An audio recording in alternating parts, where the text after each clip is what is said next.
प्रवेश सोहळ्याच्या निमित्तानं या बैठकीचे आयोजन केले. त्या बैठकीला उपस्थित जिल्ह्याचे ज्येष्ठ नेते भास्करराव पाटील गंजगावकर साहेब,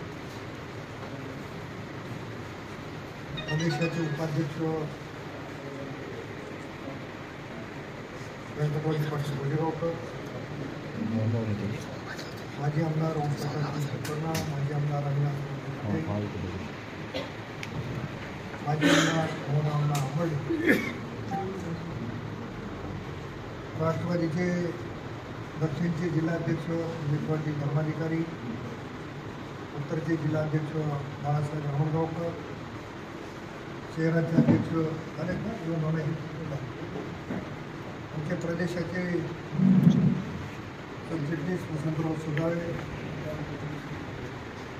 दिव्यांग आघाडीचे महाराष्ट्राचे संयोजक रामदास पाटील संपर्क, डॉक्टर मीनाताई